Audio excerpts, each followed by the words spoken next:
Month stack क्या होता है? वेब डेवलपमेंट, फ्रंट एंड और बैक एंड और फिर डेटाबेस। तो फुल स्टैक ये कहते हैं कि हम नॉर्मली आप सारे लोग फ्रंट एंड डेवलपर हैं, ठीक है? फ्रंट एंड आपने ऑलरेडी किया हुआ है। तो फ्रंट एंड में यूज़ होता है HTML and CSS, just 2 minute में मैं इसको क्लोज़ करूँगा। और एडवांस फ्रंट एंड में यूज़ होता है जावास्क्रिप्ट और जावास्क्रिप्ट की कोई भी एक लाइब्रेरी, मिसाल के तौर पे जावास्क्रिप्ट की जो सबसे कॉमन और बहुत ज़्यादा फेमस लाइब्रेरी रही है आज तक, यानी 2024 तक, वो है जेक्यूरी, स्टिल है, लेकिन ये आहिस्ता-आहिस्ता अब थोड़ी-सी डाउन हो रही है बिकॉज़ रिएक्ट और इस तरह के और लाइब्रेरीज़ और फ्रेमवर्क आ गए हैं। तो सिर्फ फ्रंट एंड में एचटीएमएल और सीएसएस और बेसिक वैनिला जेएस इस्तेमाल होता है। एडवांस फ्रंट एंड में आज के दौर की जो एडवांस फ्रंट एंड है, उसमें एचटीएमएल, सीएसएस के साथ जावास्क्रिप्ट और जावास्क्रिप्ट का एक स्टैंडर्ड है ES6 और फिर उसके बाद जावास्क्रिप्ट की जो मॉडर्न लाइब्रेरीज़ और फ्रेमवर्क्स हैं, लाइक रिएक्ट, एंगुलर और व्यू.js। हम इन तीनों में से एक वाली लाइब्रेरी, पहली वाली टच करेंगे जिसे हम रिएक्ट जेएस कहते हैं, तो ये हमारा हो जाता है एडवांस फ्रंट एंड। बैकएंड का मतलब ये होता है कि आपने वेबसाइट को अगर पूरा फुली फंक्शनल बनाना हो, यानी आपने कोई क्लिक पे किसी को मैसेज सेंड करना हो, कोई डायनामिकली कंटेंट रेंडर करना हो, तो इसके लिए आपको backend server side programming languages चाहिए होती हैं और हम सर्वर साइड प्रोग्रामिंग लैंग्वेज भी जावास्क्रिप्ट को ही बतौर सर्वर साइड लैंग्वेज यूज़ करेंगे। तीसरी चीज़ डेटाबेस की रिक्वायरमेंट होती है। डेटाबेस हम यूज़ करेंगे मोंगोडीबी। तो जो लफ्ज़ फुल स्टैक वेब डेवलपमेंट है ना, ये 3-4 चीज़ों या टेक्नोलॉजीज़ को मिलाकर बनता है। फ्रंट एंड के लिए एचटीएमएल, सीएसएस ही रिक्वायर्ड है, वो आप पढ़ चुके हैं। एडवांस फ्रंट एंड के लिए हम शुरू करेंगे जावास्क्रिप्ट से और फिर हम जाएँगे रिएक्ट की तरफ। फिर हम बैकएंड के लिए नोड जेएस पढ़ेंगे और नोड जेएस का एक फ्रेमवर्क है एक्सप्रेस जेएस। इसकी डेप्थ में अभी इसलिए नहीं जा रहा कि आपको समझ नहीं आएगी, जब हम पढ़ेंगे तो ऑब्वियसली आपको खुद ही बड़े आसान तरीके से समझाऊँगा। और फिर बैकएंड के लिए डेटाबेस के लिए हम मोंगोडीबी। तो रिएक्ट, एक्सप्रेस.जेएस, नोड.जेएस और मोंगोडीबी, इन चारों स्टैक्स को या चारों टेक्नोलॉजीज़ को मिलाएँ तो एक स्टैक बनता है। स्टैक कहते हैं कॉम्बिनेशन, ग्रुप ऑफ थिंग्स को। तो इस स्टैक को हम फुल स्टैक वेब डेवलपमेंट कहते हैं और इस फुल स्टैक वेब डेवलपमेंट के बाद आप पूरी की पूरी फ्रंट एंड से लेके बैक एंड से लेके डेटाबेस तक एक पूरी वेबसाइट बनाने के काबिल हो जाते हैं। This was just the recap. Tools कौन-कौन से हम इस्तेमाल करने वाले हैं जो आज से हम शुरू करेंगे? सबसे पहले वीएस कोड है। आप सब लोगों के पास वीएस कोड ऑलरेडी इंस्टॉल्ड होगा। जस्ट जो लोग रिकॉर्डिंग देखेंगे या जिनको पहले से नहीं पता, वो वीएस कोड जाके इंस्टॉल या डाउनलोड करेंगे based on their on platform. वो मैक यूज़ कर रहे हैं, लिनक्स यूज़ कर रहे हैं या विंडोज़ यूज़ कर रहे हैं। हम विंडो यूज़ कर रहे हैं तो आप विंडो डाउनलोड करेंगे तो वीएस कोड इंस्टॉल हो जाएगा। इसके अलावा हमें क्या-क्या चाहिए? हमें एक चाहिए नोड.जेएस जिसको हमने इंस्टॉल करना है अपने सिस्टम के ऊपर। नोड.जेएस बेसिकली एक रन टाइम एनवायरनमेंट है, लेकिन अगेन रन टाइम एनवायरनमेंट क्या भला है? जब नोड.जेएस को टच करेंगे तो मैं आपको दोबारा बता दूँगा। मेबी आज ही के लेक्चर में इस पे हम डिटेल में बहस करें थोड़ी-सी। तो जो दूसरा टूल आपको इंस्टॉल करना है आफ्टर वीएस कोड, वो है नोड.जेएस। आप ऑफिशियल वेबसाइट पे जाएँगे nodejs.org और यहाँ पे आप नोड.जेएस एलटीएस जब लिखा हो तो आपने डाउनलोड ही एलटीएस वर्जन करना है। एलटीएस का मतलब होता है लॉन्ग टर्म सपोर्ट, यानी ये स्टेबल वर्जन होता है। इसके अलावा जो हो सकता है कि जो सबसे लेटेस्ट वर्जन हो, वो स्टेबल ना भी हो। इस वक़्त ये इसका जो करंट वर्जन चल रहा है, दैट इज़ 22.13.1, लेकिन जो इसका लेटेस्ट वर्जन है ना, या वांट न्यू फीचर सूनर, तो वो है 23.6.0। तो हमने 22.13 करना है, जो स्टैंडर्ड स्टेबल होता है। जो लेटेस्ट वाला होता है समटाइम उसमें चांसेस होते हैं कि वो बगी होता है या समटाइम्स, तो हमने ये वाला एलटीएस वर्जन करना होता है, ठीक है? तो आपने सेकंड टूल कौन-सा करना है? नोड.जेएस, और नोड.जेएस का कौन-सा version? LTS, which is long term support. तीसरा टूल जो आपको चाहिए होगा that is Git. Git SCM है, यानी सोर्स कंट्रोल मैनेजर है। तो आपको ये भी पता करने की जरूरत नहीं है सोर्स कंट्रोल मैनेजर क्या होता है। सिंपली आपने गिट की वेबसाइट पे जाना है और यहाँ डाउनलोड फॉर विंडोज, और इसे बाय डिफॉल्ट एक्जी फाइल देगा। क्लिक करके नेक्स्ट नेक्स्ट नेक्स्ट नेक्स्ट करके आपने इसे डाउनलोड कर लेना है। This is the third tool. चौथा टूल भी है, वो अभी नहीं बता रहा, वो हमें तकरीबन कोई 1 महीने बाद जरूरत पड़ेगा, मोंगो डीबी के नाम से। वैसे मैंने लास्ट क्लास में बता दिया, लेकिन इट्स नॉट नेसेसरी इनफैक्ट वो उसको हम अभी से जिक्र करें उसका। एक ऑनलाइन प्लेटफॉर्म है जिसपे आपने अपना अकाउंट बनाना है, साइन अप करना है, और वो प्रोबेबली गिटहब पे आपका अकाउंट बना हुआ है पहले किसी का। अगर बना हुआ है तो दैट्स गुड, वरना गिट और चीज है, गिट हब और चीज है। तो आपने गिट डाउनलोड करना है अपने सिस्टम पे, लेकिन गिट हब पे जाके आपने साइन अप करना है। साइन अप करके अपना अकाउंट क्रिएट करके मुझे आपने कल अपना यूजर नेम बताना है कि जी आपका जो गिट हब का साइन अप है, ये कल का टास्क है आपका। अगर कंफ्यूजन हो, प्रॉब्लम हो, तो मुझे आके बताइएगा, मैं फिर आपको यहाँ पे अकाउंट क्रिएट करना सिखाऊंगा। वरना आपने फेसबुक या किसी भी सोशल मीडिया प्लेटफॉर्म पे जैसे अकाउंट क्रिएट किया, बिल्कुल वैसे ही तरीका है। यूजर नेम देना होगा, आपको ईमेल देना होगा, या आपको एक कंफर्मेशन लिंक सेंड करेगा ईमेल से, वहां से जाके आपने वेरीफाई करना होगा, तो you would be good to go with the sign. तो आपने अभी तक कितने काम करने हैं? नंबर 1 आपका हुआ है VS कोड इंस्टॉल, नंबर 2 आपने Node.js इंस्टॉल करना है, नंबर 3 आपने Git इंस्टॉल करना है, नंबर 4 GitHub इंस्टॉल नहीं करना, बल्कि GitHub पे अपना साइन अप करके अकाउंट क्रिएट करना है। With all these 3 things you would be good to go. हमने आज स्टार्ट करना है जी जावास्क्रिप्ट, और जावास्क्रिप्ट बेसिकली स्टार्ट करने के लिए आपने बेसिक जावास्क्रिप्ट पढ़ा हुआ है, एब्सोल्युटली बेसिक जी। आप राइट क्लिक करेंगे यहाँ पे, तो डाउनलोड होने के बाद नोड.जेएस इंस्टॉल करने के बाद पता आपको ऐसे लगेगा कि यहाँ पे आप विंडोज की प्रेस करें और यहाँ पे लिखें कमांड बार या कमांड टूल, यानी CMD लिखें, ये कमांड प्रॉम्प्ट आ जाएगा आपको। CMD पूरा लिखेंगे तो ये आ जाएगा। इस पे आप क्लिक करके इसे ओपन करें, ये काली स्क्रीन आपको आ जाएगी।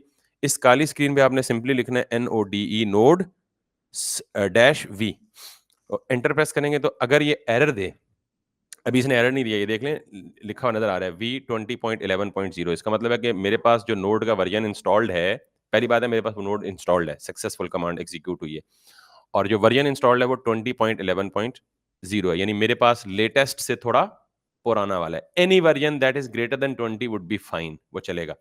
तो अगर ये कमांड एरर दे तो इसका मतलब आपका नोड सक्सेसफुली इंस्टॉल नहीं हुआ, अगर ये कमांड आपको इस तरह वर्जन शो कर दे तो इसका मतलब नोड इज सक्सेसफुली इंस्टॉल्ड। ये चेक करने का उसका तरीका है। और गिट को चेक करने का तरीका ये है कि इंस्टॉल करके आप यहाँ पे ये देखेंगे, आपको ये 2 ऑप्शन नजर आएंगे, इनको खोल के देखना नहीं है, कुछ भी करने की जरूरत नहीं है, सिर्फ ये 2 चीजें आ जाएं तो इसका मतलब है that is installed, that is okay. और VS कोड आपके पास ऑलरेडी इंस्टॉल्ड है। हम स्टार्ट करेंगे जावास्क्रिप्ट से, जावास्क्रिप्ट के एब्सोल्यूट बेसिक से, लेकिन हम बेसिक पे बहुत ज्यादा टाइम नहीं लगाएंगे, हम जस्ट बेसिक को थोड़ा बहुत डिस्कस करके आगे जाएंगे और हम इंटरमीडिएट से स्टार्ट करेंगे। यू कैन जावास्क्रिप्ट आज तक जो आपने लिखी है, मुझे बता सकते हैं कि वो जावास्क्रिप्ट आप कहाँ लिखते हैं? VS कोड के अंदर कौन सी फाइल में लिखते हैं? मेन जेएस में लिखते हैं। और मेन जेएस को कहाँ इंक्लूड करते हैं? मेन जेएस एग्जीक्यूट कहाँ कैसे होती है? मेन जेएस को HTML की फाइल में जब तक आप इंक्लूड नहीं करेंगे तो वो एग्जीक्यूट होगी नहीं होगी ना। तो इसका मतलब ये है कि जावास्क्रिप्ट को जो अभी आप लिखते हैं वो HTML के अंदर लिखते हैं ना, यानी आप मेन जेएस में लिखते हैं, लेकिन मेन जेएस को कहाँ इंक्लूड करते हैं? कनेक्ट करते हैं। तो इसका मतलब है कि आपकी HTML के अंदर जावास्क्रिप्ट, HTML की फाइल के अंदर जावास्क्रिप्ट एग्जीक्यूट होती है। तो मुझे ये बताएं कि HTML की फाइल किस एप्लीकेशन में खुलती है? विजुअल स्टूडियो में तो एडिटिंग मोड में खुलती है ना। देखें, मैं आपको एक छोटा सा मिसाल देता हूँ। आप जब भी वेब बनाते हैं तो वेब में आप सिंपली एक नया फोल्डर क्रिएट करते हैं टिपिकली, और इस फोल्डर को आप VS कोड में ओपन करते हैं और इसमें आप 2-3 कपल ऑफ फाइल्स बनाते हैं। उनमें सबसे पहली फाइल प्राइमरी आप बनाते हैं index.html, ठीक है? ऐसे ही करते हैं आप? मुझे बताइएगा अगर मैं कोई गलत करूं तो। और इस index.html में आप सिंपल बेसिक सा बॉयलर प्लेट लिखते हैं, यहाँ पे अपनी सारी HTML की डिजाइनिंग करते हैं, और फिर साथ में आपको अगर चाहिए हो तो आप करते हैं जी main.js लिखते हैं .js, और इस main.js को जो भी आप लिखते हैं, मिसाल के तौर पे अलर्ट लिखते हैं, तो ये तब तक नहीं चलेगा जब तक आप इसे अपने HTML की फाइल में इंक्लूड नहीं करेंगे। एम आई राइट? यानी अगर मैं मिसाल के तौर पे ये जो बेसिक सी फाइल बनाई है, अच्छा ये फाइल 2 मॉड्स में ओपन होती है HTML की फाइल। VS कोड में जब हम HTML की फाइल ओपन करते हैं तो हम कहते हैं एडिटिंग मोड में ओपन हुई है। किस मोड में ओपन हुई है? लेकिन अगर इसके आउटपुट मोड देखना हो तो किस एप्लीकेशन में खुलती है? ब्राउज़र में, ठीक है? हमेशा HTML की फाइल कहाँ खुलती है? बाय डिफ़ॉल्ट ब्राउज़र में खुलती है। तो मैं जब यहाँ पे जाके इस पे डबल क्लिक करूँगा तो ये बाय डिफ़ॉल्ट ब्राउज़र में खुली। लेकिन मैंने जावास्क्रिप्ट में अलर्ट लिखा, वो चला क्यों नहीं? लिंक नहीं हुई हुई, ठीक है? इम्पोर्टेंट। तो मैं अगर यहाँ पे इसे लिंक करूँगा तो आपको पता है कि ये यहाँ पे हम स्क्रिप्ट के ज़रिए लिंक करते हैं, ये भी आपको पता है। मुझे साथ-साथ बोलते रहेंगे क्योंकि मुझे बोलते हुए लोग अच्छे लगते हैं। मैं खुद भी बहुत बोलता हूँ, ठीक है? तो अब अगर मैंने जावास्क्रिप्ट की फाइल को HTML में मैंने लिंक कर दिया, और सिंपल अब जब अगर मैं इसे एग्जीक्यूट करूँगा तो मेरा जावास्क्रिप्ट का कोड एग्जीक्यूट हो चुका। That's very simple. इस सिंपल तरीन एक्सप्लेनेशन से मुझे ये बताएं कि आपका जो जावास्क्रिप्ट का कोड है, जावास्क्रिप्ट लैंग्वेज जो कि एक बहुत बड़ी चीज़ की बुनियाद हम रख रहे हैं, तो जावास्क्रिप्ट का कोड कहाँ एग्जीक्यूट होता है? सिंपल इस सवाल का जवाब अब दे दें। नहीं, HTML में तो होता है। HTML कहाँ एग्जीक्यूट होता है? ब्राउज़र में। तो इसका मतलब है जावास्क्रिप्ट कहाँ एग्जीक्यूट होगा? ब्राउज़र में एग्जीक्यूट होगा। तो ये बहुत बड़े सवाल का जवाब उन्होंने ले लिया। तो आप सोचेंगे हैं इसमें बड़े सवाल वाली कौन सी बात है, लेकिन वाकई बड़ा सवाल है कि जावास्क्रिप्ट को एग्जीक्यूट होने के लिए जो एनवायरनमेंट है वो कौन देता है? ब्राउज़र देता है। तो इसका मतलब है browser provides run time environment to the JavaScript language. JavaScript language browser के बगैर नहीं चलती। जितना जावास्क्रिप्ट आपने पढ़ा है ना, कम से कम वो जावास्क्रिप्ट ब्राउज़र के बाहर नहीं चलती। तो इसका मतलब है फिर आप मुझसे पूछ सकते हैं सर इसका मतलब है फिर कोई ऐसी पॉसिबिलिटी भी है कि हम जावास्क्रिप्ट को ब्राउज़र के बगैर एग्ज़ीक्यूट कर लें? तो यस, इसीलिए मैं इस सवाल पे बहुत ज़्यादा ज़ोर दे रहा हूँ कि जावास्क्रिप्ट ने एग्ज़ीक्यूट कहाँ पे होना है? अभी तक जो आपने जावास्क्रिप्ट पढ़ी है, वो एग्ज़ीक्यूट कहाँ पे होती है? मैं तीसरी दफ़ा ये बात रिपीट कर रहा हूँ, तो इससे इसकी अहमियत का अंदाज़ा लगा लें। तो अभी तक जितनी जावास्क्रिप्ट आपने पढ़ी है, चौथी दफ़ा हो गई है, वो एग्ज़ीक्यूट होती है ब्राउज़र में। तो इसका मतलब है ब्राउज़र में कुछ समथिंग स्पेशल है कि जो जावास्क्रिप्ट लैंग्वेज को एग्ज़ीक्यूट करता है। तो जावास्क्रिप्ट का वो हिस्सा ब्राउज़र का वो हिस्सा जो जावास्क्रिप्ट को एग्ज़ीक्यूट करवाने का रिस्पॉन्सिबल है, उसको हम कहते हैं V8 इंजन। क्या बोलते हैं?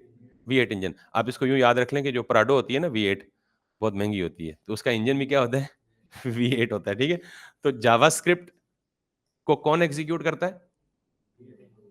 Very good. लेकिन आपको सीक्वेंस में आना है। जावास्क्रिप्ट को एग्ज़ीक्यूट करता है ब्राउज़र। तो ब्राउज़र का वो हिस्सा जो जावास्क्रिप्ट को एग्ज़ीक्यूट करने का रिस्पॉन्सिबल है, वो कौन है? V8 इंजन, वो प्राडो वाला इंजन है, ठीक है? तो अगर आप पहले दिन में सिंपली आके गूगल पे ये लिखेंगे ना V8 इंजन, तो आप वो देखिए मैंने V8 लिखा है तो उसने खुद कह दिया V8 इंजन जावास्क्रिप्ट। तो ये इंजन की शक्ल इस तरह की, मतलब वो ज़ाहिर है वो इंजन वो गाड़ी वाला इंजन तो नहीं है, लेकिन उसकी जो शेप या उसकी जो शक्ल है ना, वो इस तरह की है।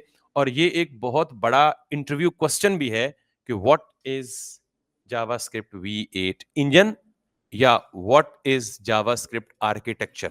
तो अभी हम आर्किटेक्चर को पढ़ेंगे नहीं, लेकिन सिर्फ आप ये अंदाजा कर लें कि हमारी जावास्क्रिप्ट कहाँ एग्जीक्यूट होती है? ब्राउजर में। ब्राउजर का कौन सा हिस्सा जावास्क्रिप्ट के एग्जीक्यूशन के लिए इंपॉर्टेंट है? V8 engine. That's it.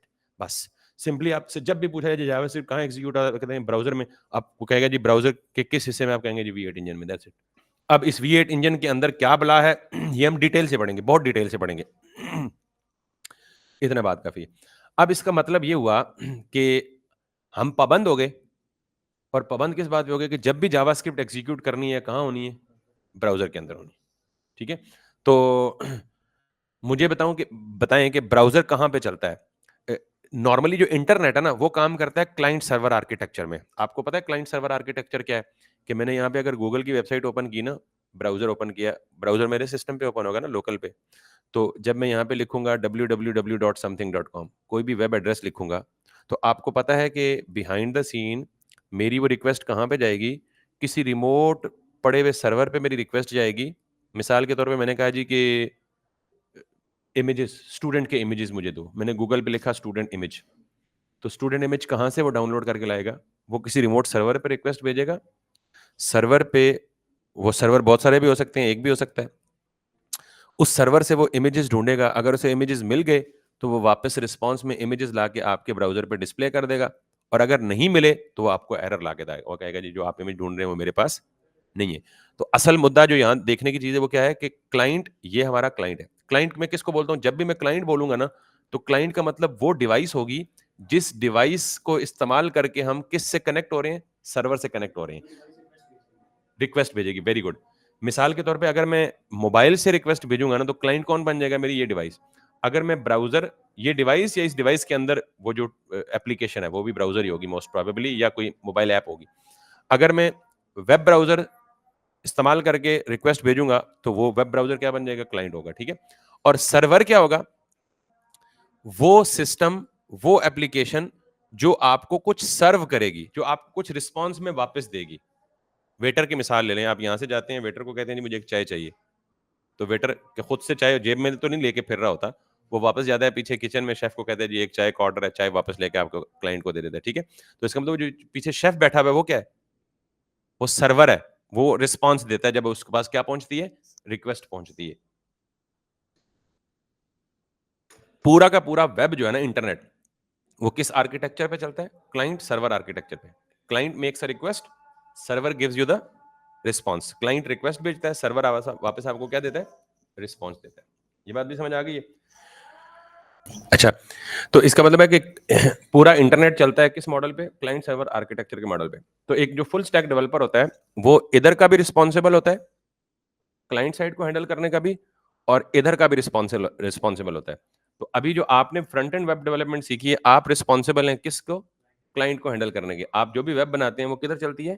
Client side पे। आप अभी तक जितना कुछ सीखे हैं उसमें क्लाइंट साइड के अलावा सर्वर पे जाके कुछ भी नहीं कर सकते। तो जो हमने सीखना है इस कोर्स में, वो क्या होगा कि हम क्लाइंट से निकल के कहाँ भी जाके चेंज करेंगे?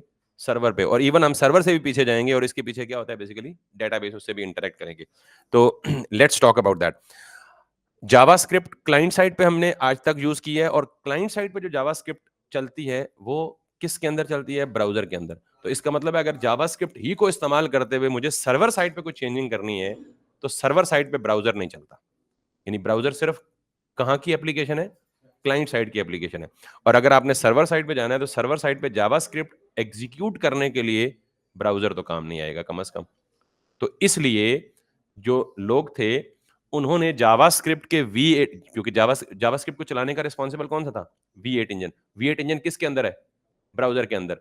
तो इसका मतलब है कि अगर जावास्क्रिप्ट को ब्राउजर से बाहर चलाना है, ब्राउजर के बगैर चलाना है, तो इंपॉर्टेंट चीज क्या है कि V8 इंजन उधर से ले लो। तो क्या किया डेवलपर्स ने कि जो V8 इंजन ब्राउजर के अंदर मौजूद था, उस V8 इंजन को उठाया, उसी के ऊपर कुछ एडिशंस की, कुछ चेंजेस की, और उसको इस काबिल बनाया कि जावास्क्रिप्ट को अब V8 इंजन के ऊपर चलाया जाए बगैर ब्राउजर पे डिपेंड किए। That is the concept of node. और वो जो V8 इंजन उठा के उसमें कुछ एडिशंस किए हैं, उसके कॉम्बिनेशन को हम क्या बोलते हैं? Node JS. तो अब जरा गौर से सुनिएगा। जावास्क्रिप्ट को एग्जीक्यूट करने के लिए दो एनवायरनमेंट है। एक एनवायरनमेंट है ब्राउजर, दूसरा एनवायरनमेंट है नोड जेएस। बस ये पूरी गुफ्तगू का सम अप था। तो ब्राउजर में जावास्क्रिप्ट कब चलेगी? जब आप क्लाइंट साइड पे चलाएंगे। जब जावास्क्रिप्ट सर्वर पे चलेगी, तो उसके लिए प्लेटफॉर्म कौन सा होगा? Node JS. नोड जेएस किस पे मुश्तमिल है? V8 इंजन प्लस सम एडिशंस। और जावास्क्रिप्ट सॉरी ब्राउजर किस पे मुश्तमिल है? V8 इंजन पे मुश्तमिल है। बात समझ आ गई है? तो यानी दोनों का V8 इंजन कॉमन है, लेकिन नोड जेएस में V8 इंजन में कुछ चेंजेस किए हैं और एडिशंस हैं, और फिर वो नोड जेएस का एनवायरनमेंट बना है। अल्टीमेटली है दोनों क्या? Run time environment for Java script.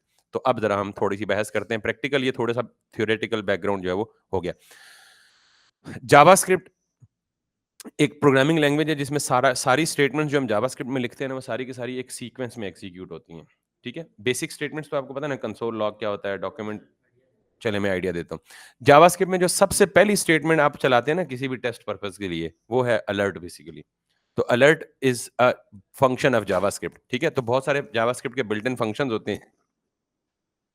Alert का पर्पस क्या है बेसिकली? कि जब भी हम अपने वेब पेज पे, अच्छा ये तो पता ना जावास्क्रिप्ट का वेब पेज पे क्या पर्पस है? वेब पेज पे जावास्क्रिप्ट यूज होती है इंटरेक्टिविटी ऐड करने के लिए। मिसाल के तौर पे यहाँ पे अगर आप देखें कि मैं कोई किसी किस्म की इंटरेक्टिविटी देता हूँ, ये देखें मैंने इस पर क्लिक किया, तो ये देखें ये नीचे छोटा सा पॉपअप आ गया, कॉपी टू द क्लिपबोर्ड, और ये पूरा का पूरा कोड कहाँ कॉपी हो गया? क्लिपबोर्ड पे। ये क्या है बेसिकली?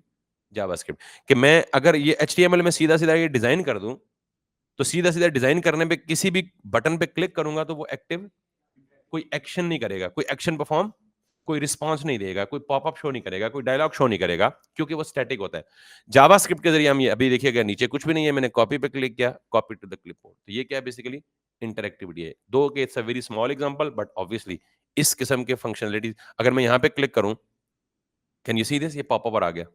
तो वापस इधर क्लिक करूं तो वो पॉपअप गायब हो गया। यहाँ पे क्लिक करूं तो थीम चेंज हो गई, वापस क्लिक किया तो थीम। तो ये सारे काम, ये देखें ड्रॉप डाउन हो गया, वापस क्लिक किया तो अप हो गया। तो ये जो काम है, जो आप किसी भी वेब पेज पे रहते हुए पेज के साथ इंटरेक्ट करते हैं और वो पेज आपको रिस्पॉन्स देता है, कोई एक्शन, कोई हैपनिंग हो जाती है, इसको हम क्या बोलते हैं? इंटरेक्टिविटी। तो जावास्क्रिप्ट ये काम करने का रिस्पॉन्सिबल है। ठीक है, तो सबसे बेसिक इंटरेक्टिविटी ये है कि देखें आप इस तरह का एक पॉपअप, एक डायलॉग, एक अलर्ट बॉक्स दिखा दे, इसको हम क्या बोलते हैं? Alert box. जावास्क्रिप्ट में आपको इस तरह का अलर्ट बॉक्स और इस तरह के बहुत सारे और पॉपअप्स दिखाने के लिए बिल्ट इन फंक्शंस मौजूद हैं। ठीक है, तो अगर आपको ये अलर्ट दिखाना है, तो आप सिंपल यहाँ पे क्या लिखेंगे? अलर्ट लिखेंगे, अगर खाली अलर्ट लिखेंगे यूं, तो it will show up showing nothing in here. और अगर आप इसके अंदर कोई मैसेज लिखेंगे, जैसे मैंने लिखा है हेलो वर्ल्ड, और इसको आप रिफ्रेश करेंगे, तो that is kind of hello world. Okay, एक बटन आता है अलर्ट में, ठीक है। इसके साथ अगर मैं यहां अलर्ट के बजाय लिख दूं कंफर्म, ठीक, तो मैं कंफर्म के साथ अगर इसे रिफ्रेश करूं, तो ये मुझे अब भी वही चीज दे रहा है, ऑलमोस्ट विद वन डिफरेंस, के उसके ऊपर एक बटन था, इसके ऊपर क्या है, दो बटन है। मैं कैंसिल भी कर सकता हूं और मैं इसको ओके भी कर सकता हूं। और अगर मैं यहां पे प्रॉम्प्ट लिखूं, तो अब मुझे डिफरेंस बताइएगा कि इस पे दो बटन्स भी हैं, साथ में एक टेक्स्ट बॉक्स भी है यूजर से इनपुट लेने के लिए। तो ये जो मैं डिफरेंट चीजें इस्तेमाल कर रहा हूं ना, प्रॉम्प्ट है, अलर्ट है, कंफर्म है, इसको हम कहते हैं फंक्शन। क्या बोलते हैं? Function is nothing. फंक्शन एक पीस ऑफ फंक्शनैलिटी को कहते हैं। यानी मैंने एक एक लफ्ज या एक वर्ड यूज किया और उसने कोई खास किस्म का एक्शन या खास किस्म का फंक्शन या फंक्शनैलिटी परफॉर्म की, तो उसे मैंने क्या बोल दिया फिलहाल? फंक्शन। वैसे इसकी प्रॉपर डेफिनेशन भी आगे चल के बताऊंगा। अब सवाल ये है कि देखें, मैं यहां पे इसको क्लिक करता हूं और यहां पे कोई भी इनपुट देता हूं और ओके कर देता हूं, वो इनपुट कहां गया कोई पता नहीं। इवन कैंसिल कर दूं तो क्या होगा बिहाइंड द सीन हमें कोई पता नहीं। We want to do something productive. हम ये चाहते हैं कि यार यूजर जो भी इनपुट दे, उसके साथ कोई कैलकुलेशन परफॉर्म करो, कोई मैनिपुलेशन परफॉर्म करो, उसको कहीं डिस्प्ले करा दो। लेकिन ये तो कोई मतलब सूटेबल बात ना हुई ना कि जी प्रॉम्प्ट किया और बस ओके कर दिया। What does it, it doesn't serve any purpose basically. तो बेसिकली हम ये चाहते हैं कि अगर यूजर यहां जो भी इनपुट दे, मिसाल के तौर पे मैं ये करूं, इसको मैं स्टोर कर लूं कहीं पे। क्या कर लूं? कहीं पे स्टोर कर लूं। स्टोर करूंगा तो इस पर कोई प्रोसेसिंग अप्लाई करूंगा, ठीक है। तो जावास्क्रिप्ट में कोई भी डेटा स्टोर करने के लिए एक कॉन्सेप्ट इस्तेमाल होता है वेरिएबल का। अंदाजा है थोड़ा बहुत वेरिएबल का? यानी मिसाल के तौर पे मैं चाहता हूं जी कि मैं जब ये कोड चले तो प्रॉम्प्ट यूजर से एक इनपुट ले, वो इनपुट लेने के बाद उस इनपुट को मैं कहां स्टोर कर दूं। अच्छा, उससे पहले ये देख लें, अगर मैंने दो तीन चार चार प्रॉम्प्ट्स इस्तेमाल किए, तो ये क्या करेगा? पहले प्रॉम्प्ट पे आके रुक जाएगा। इसका रुकना इस बात की इंडिकेशन है कि यार मुझे कोई इनपुट दोगे तो मैं आगे चलूंगा, ठीक है। लेट्स सी, मैंने रिफ्रेश किया, पहला प्रॉम्प्ट आया, मैंने यहां लिखा यासिर, ओके कर दिया। तो वो पहले प्रॉम्प्ट मैंने यासिर दिया, वो यासिर गया कहां कोई पता नहीं, लेकिन जब उसे यासिर मिल गया तो इसने ये वाली लाइन छोड़ दी, अगले प्रॉम्प्ट पे आ गया, ठीक। अगला एग्जैक्ट। अब मैंने अगले पे लिखा हली, मैंने ओके किया, वो उससे अगली लाइन पे चला गया, उसको मैंने कहा जी यस, अगली लाइन पे चला गया, उसको मैंने कहा जी नो, कोई भी टेक्स्ट लिख दे अगली लाइन पे। जब चारों लाइन एग्जीक्यूट हुई, तो मेरा जावास्क्रिप्ट का कोड क्या हो गया? खत्म हो गया। लेकिन सवाल ये है कि सवाल उधर ही है, कोड खत्म हो गया कि यार वो जो चार इनपुट दिए थे हमने, वो किधर है? ठीक। तो उसका जवाब ये है कि यस, कहीं सेव नहीं हुए। जो ही उसने लिए, हमने ओके किया, वो आगे चले गए। तो हमें उन इनपुट्स को सेव करने की जरूरत है। तो आप मुझे बताएं, वैसे कंप्यूटर में कोई भी चीज सेव करने के लिए कौन सी डिवाइस होती है? यस, रैम को मेमोरी इसीलिए कहते हैं कि हम जब भी कोई चीज एंटर करते हैं तो हमें सेव कहां करनी होती है? रैम में। लेकिन बीइंग अ प्रोग्रामर, आपका सबसे बड़ा टास्क ये होता है कि आपने रैम को ग्रिप करना होता है, रैम को कंट्रोल करना होता है, कि आप खुद जब तक बताएंगे नहीं, तब तक ये खुद रैम में कोई चीज सेव नहीं करेगा। तो अब कोई भी चीज रैम में सेव करनी हो तो उसका तरीका ये है सिंपल, कि आप सिंपली लिखते हैं लेट ए। अब ये क्या भला है लेट ए? जब भी जावास्क्रिप्ट में आपको लेट लिखा हुआ नजर आए ना, LET लेट, इसका मतलब है इसके फौरन बाद क्या लिखा हुआ आएगा? एक वेरिएबल आएगा। क्या आएगा? ये वेरिएबल आएगा। वेरिएबल क्या होता है, इसके लिए जरा 1 मिनट की ये फिलॉसफी समझें। बेसिकली आपका जो पूरा का पूरा कंप्यूटर है ना, it works like a human brain. Human brain कैसे काम करता है? आपके दिमाग में ना छोटे छोटे बेशुमार न्यूरॉन्स हैं। छोटे छोटे क्या हैं? छोटी छोटी स्टोरेज लोकेशंस कह लें, छोटे छोटे स्टोरेज ब्लॉक्स कह लें। हर ब्लॉक को हम क्या बोलते हैं? न्यूरॉन बोलते हैं। जैसे आपके किचन में 6 मग रखे होते हैं ना, तो हर मग बेसिकली क्या है? स्टोरेज स्पेस है ना, जिसमें आप कुछ चीज डाल सकते हैं, ठीक है। इसी तरह दिमाग में कोई हजारों नहीं अरबों किस्म के न्यूरॉन्स होते हैं। और हर न्यूरॉन किसको रिप्रेजेंट करता है? एक छोटी सी मेमोरी लोकेशन को। बिल्कुल इसी तरह आपकी जो कंप्यूटर है ना, that consist of a RAM, और एक रैम का स्ट्रक्चर यूं होता है कि RAM consist of large number of consecutive memory blocks. RAM consist of large number of consecutive memory blocks. और कंसेक्यूटिव मेमोरी ब्लॉक्स का मतलब क्या होता है? जुड़े जुड़े, बीच में जिनके गैप नहीं होता। जैसे ये 3 कुर्सियां रखी हुई हैं, ये कंसेक्यूटिव हैं, इसके बाद फिर गैप आ गया। अगर बीच में एक और चौथी कुर्सी होती ना, तो ये पूरी की पूरी सारी कुर्सियां कैसे लगी होती? कंसेक्यूटिव होती हैं। तो कंसेक्यूटिव का मतलब समझ आ गया ना? बिल्कुल एडजेसेंट, एक दूसरे के साथ साथ पड़े हुए। Chain, that's great. तो ये ब्लॉक, ये ब्लॉक, ये ब्लॉक, ये ब्लॉक, और इसी तरह ये ब्लॉक बहुत ज्यादा होते हैं। ठीक।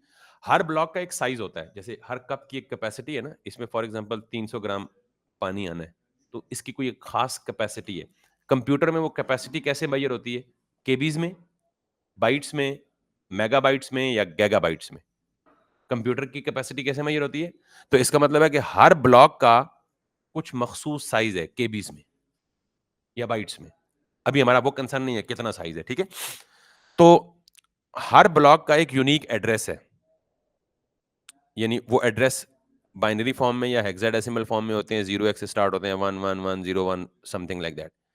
जो एड्रेस एक ब्लॉक का है, वो पूरी मेमोरी में किसी दूसरे ब्लॉक का एड्रेस, क्योंकि उन ब्लॉक्स को पहचानने के लिए क्या चीज है? उनके एड्रेसेस। क्या है उनके? जैसे एक गली है ना, एक गली में 20 मकान है, तो गली तो सेम है, लेकिन उस गली के सेम गली में हर मकान का नंबर सेम हो सकता है? अगर हर मकान का नंबर सेम हो गया, तो चिट्ठी मेरे नाम पे आई तो बकर आपके घर पहुंच गई। फिर तो सारे राज ही खुल जाएंगे। अखनौ के घर चिट्ठी आनी थी तो वो चली गई है बकर के घर। Exactly, exactly. तो जितने भी मेमोरी के ब्लॉक्स हैं, हर मेमोरी का जो एड्रेस है वो क्या होता है? यूनिक होता है। लेकिन अब मसला इसमें ये है कि हमें मेमोरी को कंट्रोल करने के लिए इतने सारे एड्रेसेस, वो भी 0-1 फॉर्म में याद करना तो ऑलमोस्ट इम्पॉसिबल है। क्या है?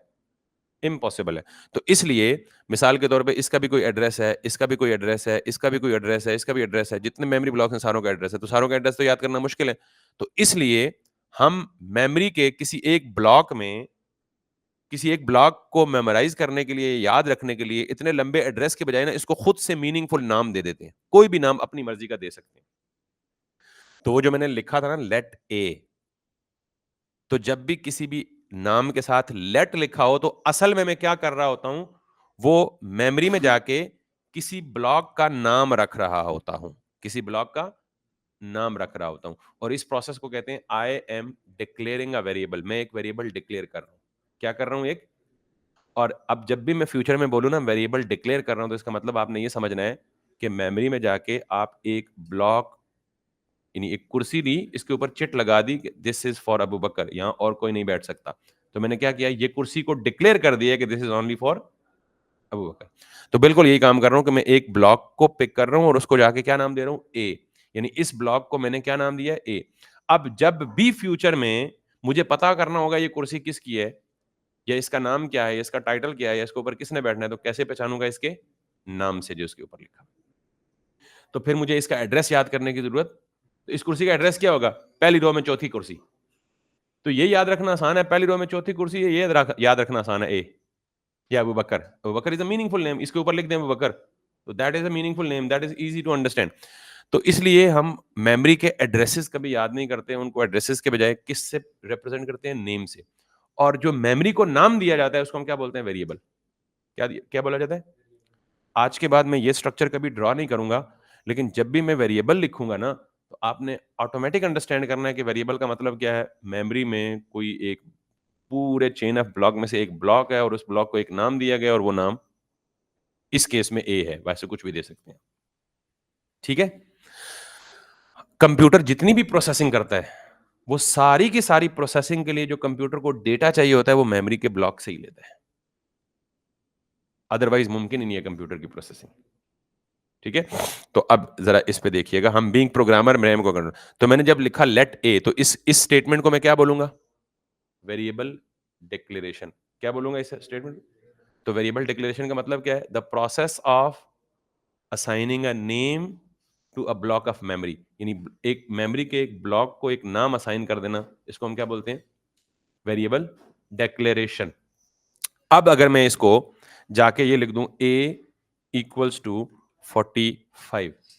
तो इसका मतलब है वो जो एक ब्लॉक रखा था ना जिसका नाम ए, वो तो खाली था, तो इक्वल टू 45 का मतलब है मैंने 45 उसमें जाके रख दिया, यानी मैंने एक वैल्यू एक वेरिएबल में असाइन कर दी है। इसको आसान लफ्जों में यूं पढ़ते हैं। समझ आई बात? बस इतना बात समझ आ गई ना, तो ये हमने शायद ही कोई ऐसा दिन होगा पूरे 4 महीनों में जिस दिन हम वेरिएबल यूज नहीं करेंगे जावास्क्रिप्ट में। इतनी इंपॉर्टेंट चीज है। तो जब भी मैं वेरिएबल यूज करूं तो आप समझेंगे कि मेमोरी का एक ब्लॉक है, उसको नाम दिया गया है ए, और अगर इक्वल टू लिखकर कोई वैल्यू दूं, अगर इक्वल टू ना लिखूं, सिर्फ लेट ए लिख दूं, तो इसका मतलब है जाके मैंने वो ब्लॉक रिजर्व किया, अभी ऊपर उसके बंदा कोई नहीं बैठा या उसके अंदर कोई चीज नहीं पड़ी हुई। यस, सिर्फ बुक की है। और अगर इक्वल टू दे के कोई वैल्यू दे दूं, तो इसका मतलब आप प्लॉट सिर्फ बुक नहीं है बल्कि उस प्लॉट के अंदर अपना मालिक आके बस गया है। Initialization, that's good. नाम मैं थोड़ा लेट यूज करना चाह रहा था। तो वेरिएबल डिक्लेरेशन क्या होती है? सिर्फ जगह रिजर्व हुई है। इनिशियलाइजेशन की हुई है, जगह रिजर्व होने के बाद उसके अंदर वैल्यू भी डाल दी है।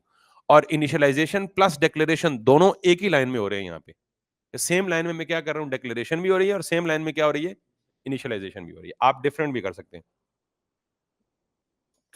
आप ये भी कर सकते हैं। ये क्या है, सिर्फ जहां सेमी कॉलन आ जाए इसका मतलब वहां लाइन कंप्लीट, इसके नीचे है। ये क्या है अब, सॉरी, इक्वल टू। तो ये दो लाइनें हैं। पहली लाइन में क्या हो रहा है, अब अगर बोलेंगे मुंह से तब मजा आएगा। पहली लाइन में क्या हो रहा है, वेरिएबल डिक्लेरेशन या सिर्फ डिक्लेरेशन। दूसरी लाइन में क्या हो रहा है, इनिशियलाइजेशन या वेरिएबल इनिशियलाइजेशन। ठीक है, पूरा पढ़ेंगे तो ज्यादा ज्यादा अच्छा कन्वे हो जाएगा। और अगर ये और ये एग्जैक्टली सेम काम है, फर्क सिर्फ ये है कि दूसरी लाइन में, यानी ये वाला काम एक ही लाइन में दो काम हो रहे हैं, तो जो पहले किया था। ठीक है, एक ही ओके, ये हो गया क्लियर। एक ही वेरिएबल दो दफा डिक्लेयर नहीं कर सकते। मिसाल के तौर पे अगर मैं लेट ए करूं, तो ये वही काम हो जाएगा कि एक गली में दो मकान है, दोनों का सेम नाम है। मुमकिन है कभी? इवन दोनों अबू बकर के फादर के घर हों, तो दोनों का नाम सेम नहीं हो सकता। ठीक है यार, वो एक किसी के नाम कर देंगे ना, लेकिन अपने नाम पे दोनों का डजंट मेक सेंस। या नाम सेम होंगे भी, दोनों के एड्रेसेस तो कभी सेम नहीं हो सकते। ये मकान नंबर 1 है और साथ वाला भी मकान नंबर 1 है, तो भाई फिर दोनों एक ही मकान है, अलग अलग नहीं है। ठीक है, तो इसका मतलब ये है कि जावास्क्रिप्ट में एक ही नाम के एक से ज्यादा वेरिएबल डिक्लेयर नहीं कर सकते। वो खुद देखने एरर दे रहे हैं, और वो एरर क्या देख रहा है, थोड़ा सा उसके ऊपर हॉवर करेंगे तो ऊपर देख रहे हैं, can not redeclare the block. Can not redeclare, लफ्ज गौर किए, डिक्लेयर करना और रीडिक्लेयर करना, यानी इसका मतलब है ये चीज आप पहले दफा डिक्लेयर कर चुके हैं, इसको रीडिक्लेयर नहीं कर सकते। तो फिर क्या करें, जब ज्यादा वेरिएबल चाहिए हो तो दूसरे को नाम डिफरेंट दे दे। तो इसका मतलब है अब मेमोरी में दो ब्लॉक्स रिजर्व हो गए, एक को नाम दे दिया ए, दूसरे को नाम दे दिया बी। तो ये है कॉन्सेप्ट ऑफ वेरिएबल। अच्छा, अब जरा इस पे आते हैं। अब मैंने आपको लिख के बताया था जी प्रॉम्प्ट, और मैंने कहा जी फॉर एग्जांपल इस पे कुछ भी लिख दें, इंटर अ वैल्यू। ठीक है, inter a number for example, कुछ भी कह दें, या इंटर अ नेम। अब आप ये देखें कि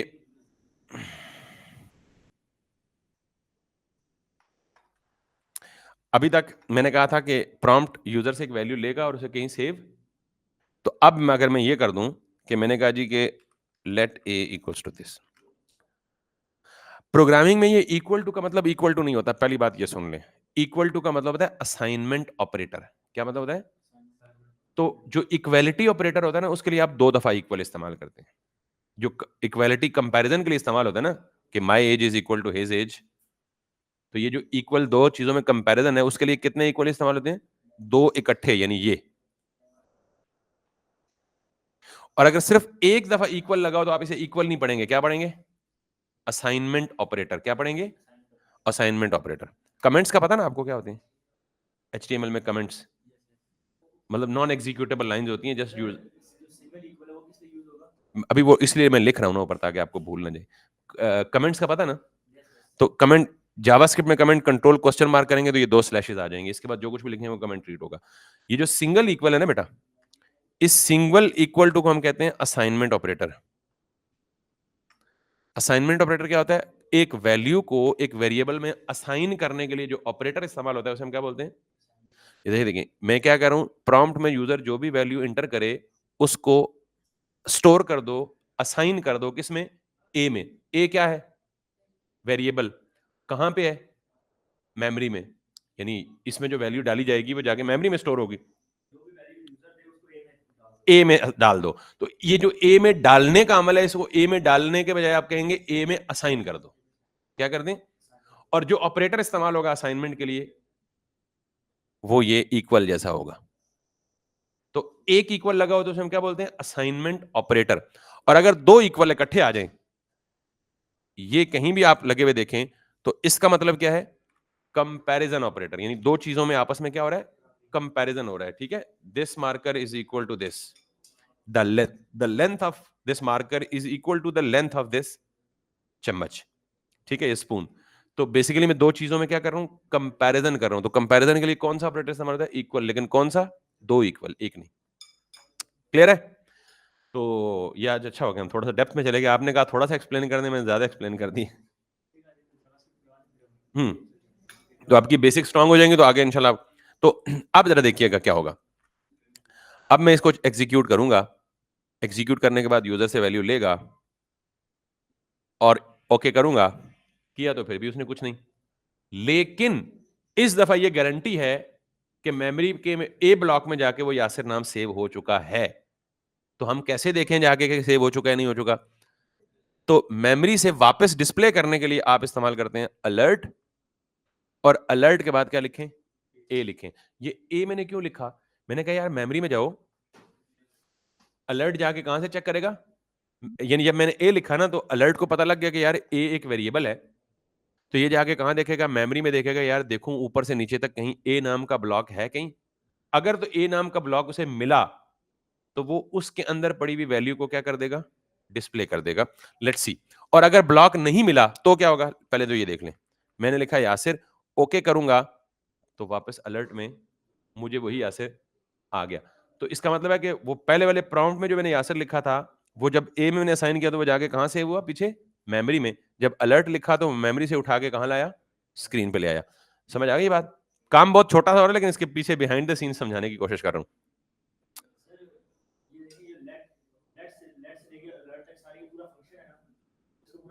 हम्म। ये जो पूरी की पूरी है एक स्टेटमेंट है जावास्क्रिप्ट की। इस स्टेटमेंट में तीन काम हो रहे हैं, या दो काम तो एटलीस्ट हो रहे हैं। पहला काम तो ये हो रहा है कि यूजर से एक इनपुट लिया, ये एक फंक्शन है सिर्फ।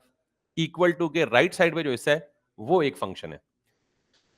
ये फंक्शन यूजर से एक इनपुट ले रहा है और इस इनपुट को असाइन कर रहा है ए के अंदर। तो यहां से लेके लेट से लेके ए तक ये वेरिएबल डिक्लेरेशन है, बीच में असाइनमेंट ऑपरेटर है, और राइट साइड पे एक फंक्शन है जो यूजर से वैल्यू लेगा। तो अब जरा इसको पूरा पढ़ें कि इस पूरी को मिला के हम क्या बोलते हैं? एक जावास्क्रिप्ट की स्टेटमेंट।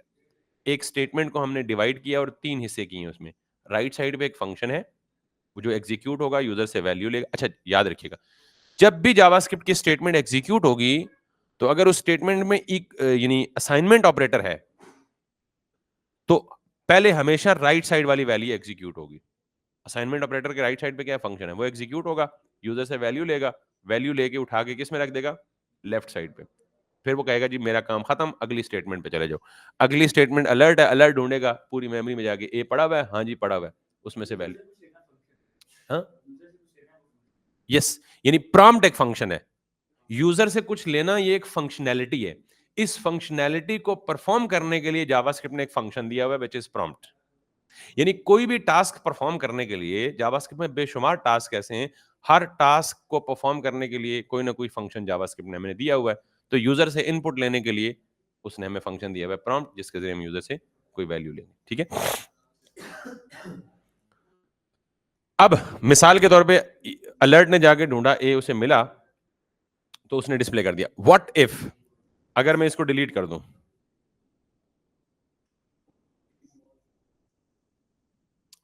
अब वो अलर्ट जाके ढूंढेगा, यार ए को मैं डिस्प्ले करना चाहता हूं, तो वो ए ढूंढेगा, ए तो उसे मिलेगा ही नहीं। जब मिलेगा नहीं तो क्या होगा? कुछ भी नहीं होगा। कुछ भी नहीं होगा तो हमें कैसे पता लगेगा यार कोई एरर तो आए ना, हमें दिखे तो सही क्या एरर है, हम उसे देख के फिक्स करें। तो जावास्क्रिप्ट में जितने भी एरर्स हमने देखने हैं ना, वो राइट क्लिक करके इंस्पेक्ट, तो आपने देखा हुआ ना एलिमेंट का, इस इंस्पेक्ट में जाएं और जहां एलिमेंट्स आप एचटीएमएल की इंस्पेक्शन करते हैं ना, उसके बिल्कुल साथ लिखा हुआ है कंसोल। आप इस पे जब क्लिक करें तो जावास्क्रिप्ट में जितने भी एरर्स आएंगे वो हम हमेशा कहां देखेंगे? कंसोल में देखेंगे। इस वक्त देखें क्या कह रहा है? अनकाट रेफरेंस एरर, और आगे देखें ए इज नॉट डिफाइंड। मैं क्या करने की कोशिश कर रहा हूं, मैं कह रहा हूं कि वेरिएबल को डिस्प्ले करो।